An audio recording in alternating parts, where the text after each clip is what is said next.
Hello, good morning, good afternoon, good evening, wherever you are. I'm Gideon Butler Smith, and welcome to another video on Bakerpedia. Today we're going to be talking about a baker paper that you can access on Baker Academy.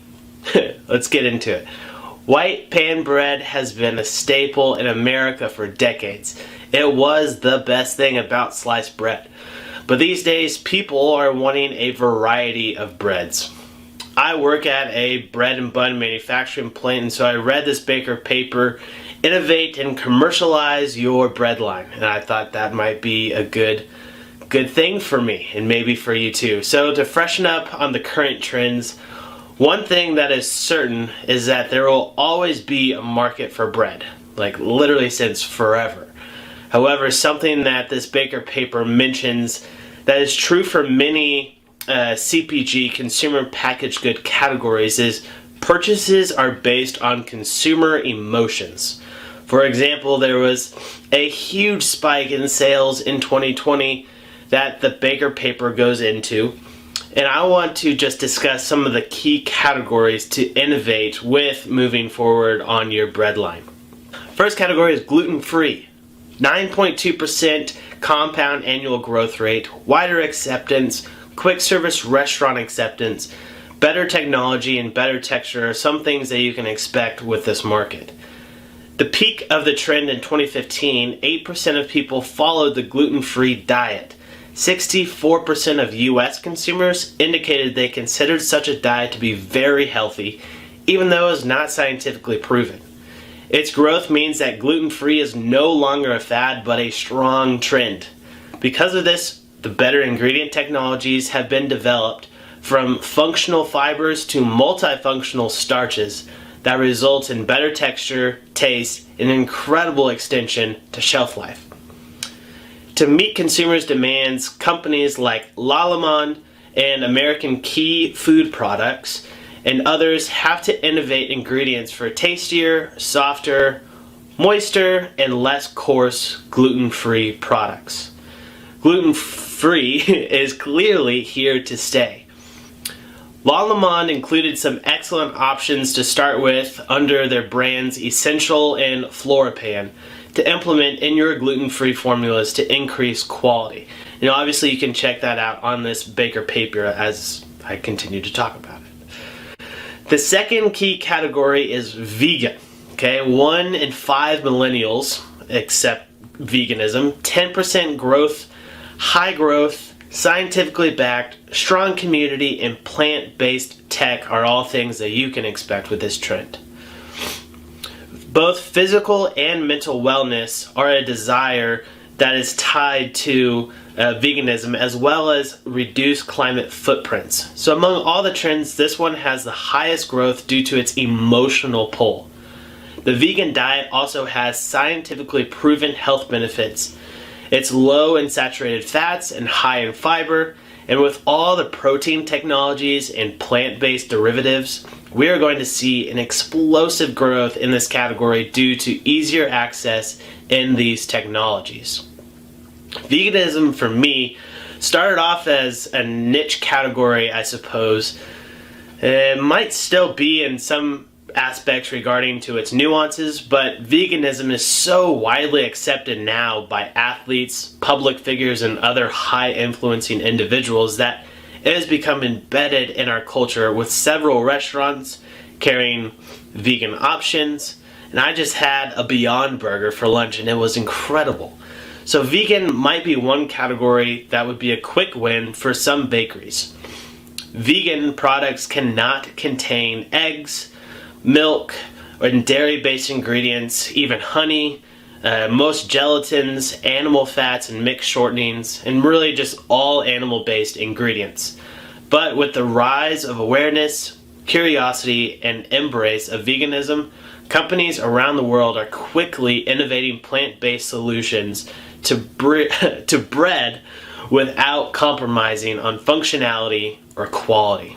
And also, you're going to have to excuse me. I got allergies. It's just peak season for that. So let's continue.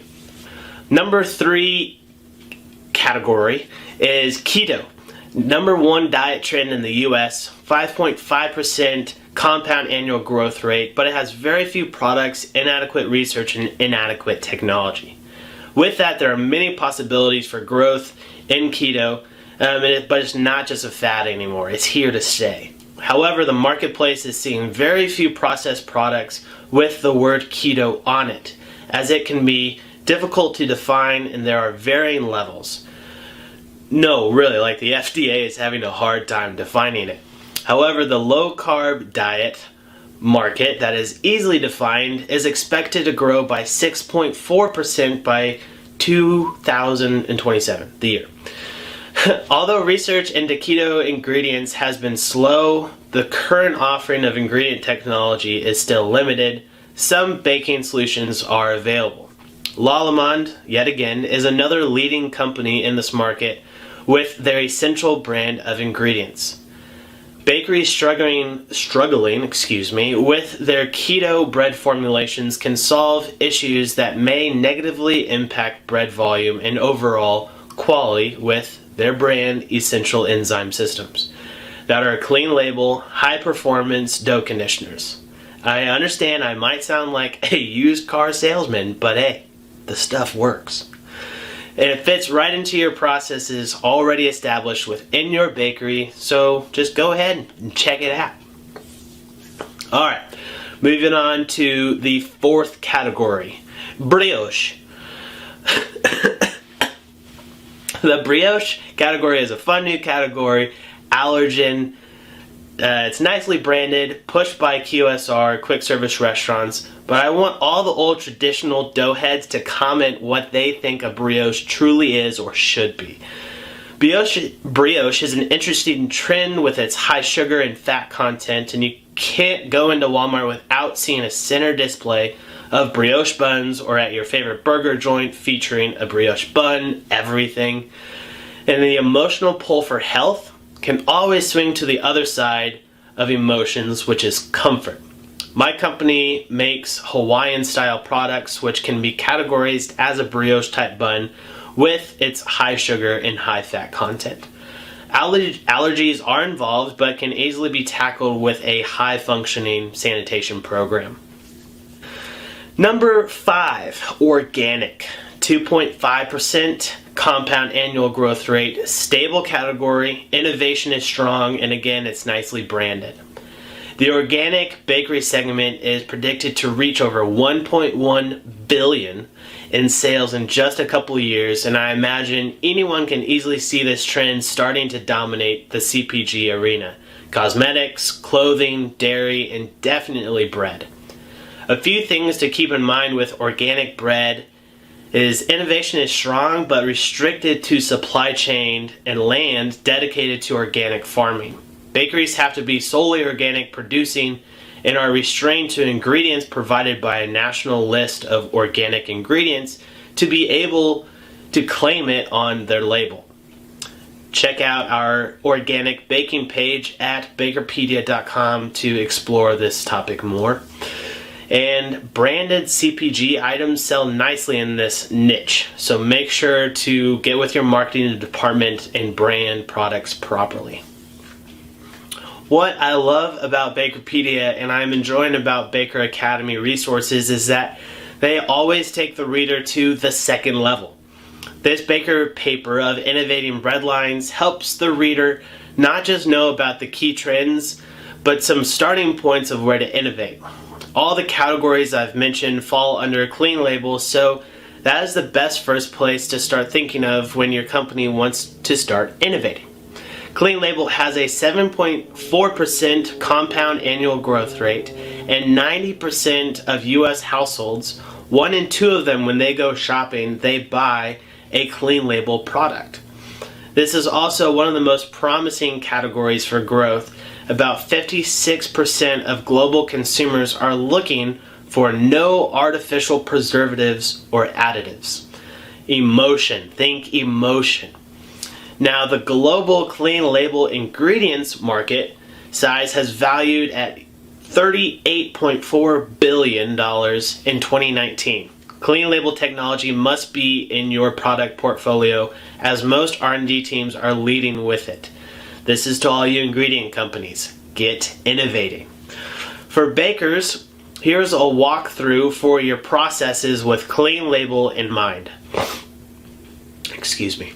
Ingredients: instead of bromated flour, datum, SSL, monos and dyes, ADA, L-cysteine, calcium propionate, try aged flour, ascorbic acid, enzymes, and inactive yeast, and lecithin, just to name a few.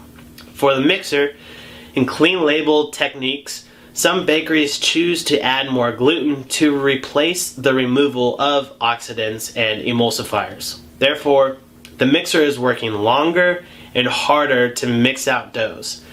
So make sure to use a clean label dough relaxer, but also remember to keep an eye on the dough temperature. Think about using sponges that would help hydrate and relax the gluten so that you can take some of the strain off of your mixer.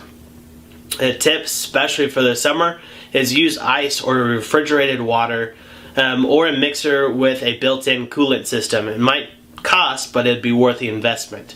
And mix in smaller batches if you can. For the oven, over baking and drying out your product is not an option for clean label products. So try thermal profiling to cut back on baking times. There is an excellent video and paper at our Baker Academy site from Bake Watch that goes into thermal profiling further.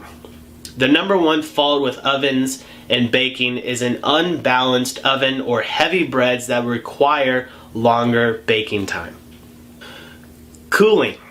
Clean label breads without emulsifiers cannot handle excessive cooling and will result in crumbliness shortly after it's packaged. Remember, warm bread encourages condensation and mold growth while shortening the life of your slicing blades. Tip: aim for an internal bread temperature for 35 to 40 degrees Celsius or 95 to 140 degrees Fahrenheit and 38% moisture. This baker paper goes into sanitation at the end, but throughout the whole thing there's so much more nuggets to take out of it that I just briefed over very quickly. So make sure you go and check that out. If you enjoyed this content, become a Baker Academy member today for free with tons of resources from baker papers to baker view videos and more. Sign up for our artisan bread production seminar on July 22nd and I might see you there. Thanks for watching and I'll see you.